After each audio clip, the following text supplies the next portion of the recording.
एक तो अपना हाथ भारी, दूसरा अपनी लात भारी। ये मेरे डायलॉग नहीं है, रितेश देशमुख आजकल कुछ ऐसे ही डायलॉग मार रहे हैं। दोस्तों, महाराष्ट्र में अब चुनाव प्रचार खत्म हो गया है, बस कुछ घंटों का इंतजार, उसके बाद महाराष्ट्र तय कर देगा किसकी बनेगी सरकार। लेकिन इस बीच बॉलीवुड के बड़े एक्टर रितेश देशमुख, जो कि महाराष्ट्र फिल्मों के भी बहुत बड़ा नाम है, रितेश देशमुख, वो इस वक्त कांग्रेस पार्टी के लिए प्रचार कर रहे हैं, धुआंधार प्रचार कर रहे हैं। आखिर रितेश देशमुख कांग्रेस पार्टी के लिए क्यों प्रचार कर रहे हैं और मोदी सरकार को आड़े हाथों क्यों ले रहे हैं, सब कुछ मैं आपको तफसील से बताऊंगी। और साथ में आपको ये भी दिखाऊंगी कि रितेश देशमुख जिन लोगों के लिए प्रचार कर रहे हैं, क्या उनकी सीट फंसी हुई है। लेकिन पहले जरा इस भीड़ को देखिए दोस्तों। ये वायरल वीडियो आज सुबह से सोशल मीडिया में छाया हुआ है, जो रितेश देशमुख को देखने आने वाली भीड़ का है। दरअसल रितेश देशमुख, जैसा कि मैंने आपसे कहा, बॉलीवुड के बड़े स्टार हैं, कई बड़ी फिल्मों का वो हिस्सा रह चुके हैं, बल्कि मराठी फिल्मों के भी काफ़ी बड़े स्टार हैं। और दोस्तों, रितेश देशमुख एक राजनीतिक परिवार से आते हैं। मैं हमेशा से मानती हूँ कि विलासराव देशमुख, कांग्रेस पार्टी के दिवंगत नेता और महाराष्ट्र के पूर्व मुख्यमंत्री, उनके देहांत के बाद कांग्रेस पार्टी को इतना बड़ा लीडर पैन महाराष्ट्र का अब तक नहीं मिला। वो वैक्यूम अभी तक खाली है।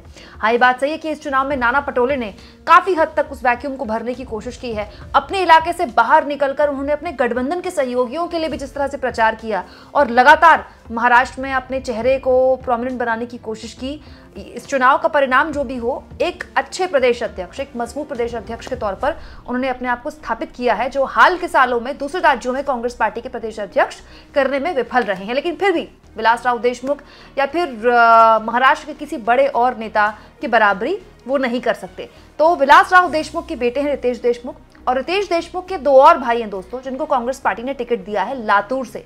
लातूर ये वो इलाका है जो कि देशमुख परिवार का गढ़ रहा है।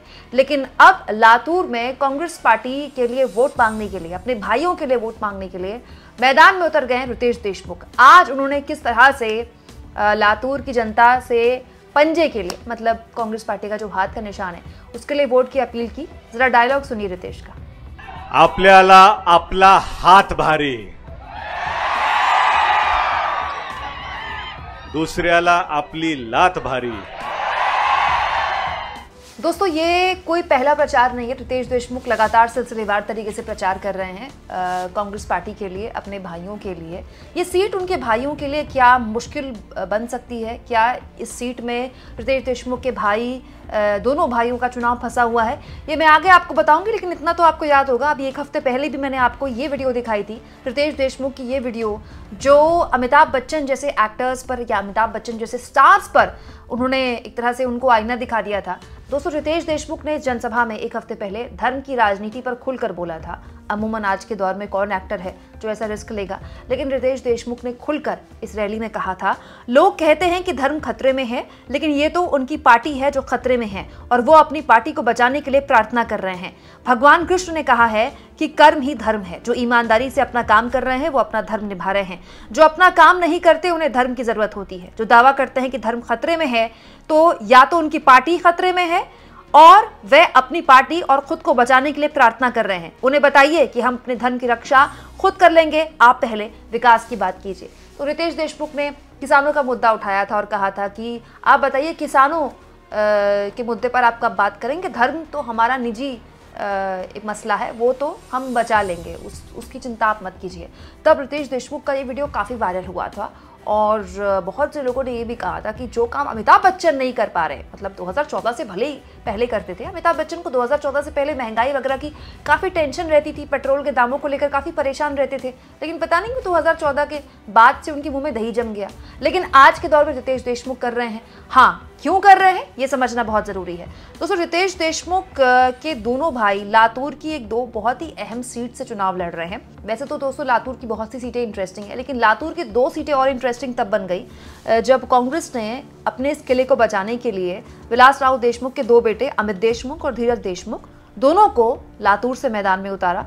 और अब क्योंकि अपने विधायक भाइयों की सीट बचानी है रितेश देशमुख ने, इसीलिए वो अपने भाइयों के लिए खुलकर प्रचार में आ रहे हैं। दोस्तों, वैसे तो रितेश देशमुख के भाइयों के लिए ये सीट निकालना इतना मुश्किल नहीं था, लेकिन हाल के वक्त में बीजेपी ने इस चुनाव को थोड़ा इंटरेस्टिंग बना दिया है। वैसे तो दोस्तों, लातूर शहरी क्षेत्र से अमित देशमुख यानी कि रितेश के भाई 2009 से लगातार 3 बार जीत चुके हैं, लेकिन 2019 में उन्हें हार का सामना करना पड़ा था। मतलब पिछले चुनाव में हारे थे वो।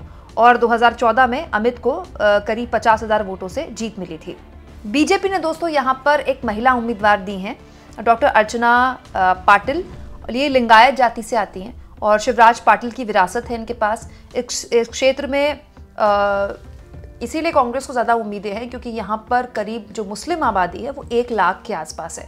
तो 1 लाख बहुत बड़ी आबादी होती है और ऐसे सीट्स पर जाहिर तौर पर कांग्रेस पार्टी अपने लिए ज़्यादा उम्मीद लगा सकती है। लेकिन होता क्या है, जब इतनी बड़ी तादाद मुस्लिमों की होती है, मुस्लिम वोटर्स की होती है दोस्तों, तो बीजेपी ध्रुवीकरण की वजह से बहुत बड़े मार्जिन से जीत दर्ज कर लेती है। ये हमने हरियाणा में होते देखा है, ये हमने हाल के दिनों में लोकसभा चुनाव में भी होते देखा है। जहाँ पर भी एक अच्छी मुस्लिम वोटर्स की तादाद होती है वहाँ पर बीजेपी का जो ध्रुवीकरण का कार्ड है वो बहुत चलता है।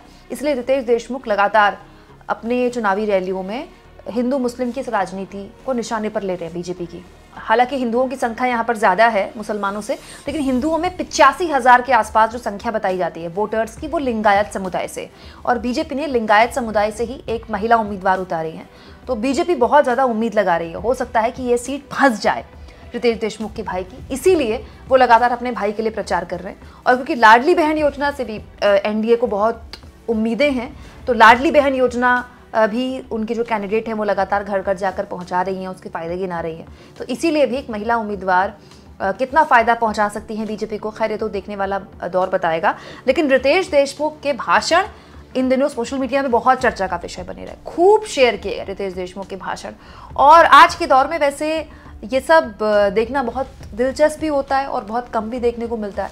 अभी आप देखिए अमेरिका में चुनाव निपटे, इतने बड़े बड़े स्टार्स वहाँ पर, सब ने अपने अपने हिसाब से अपने अपने फेवरेट दल को प्रचार किया। इलॉन मस्क तो खैर खुलकर डोनाल्ड ट्रंप के समर्थन में ही थे। चलिए वो तो कोई हॉलीवुड के स्टार नहीं, वो तो दुनिया के सबसे रईस इंसान है।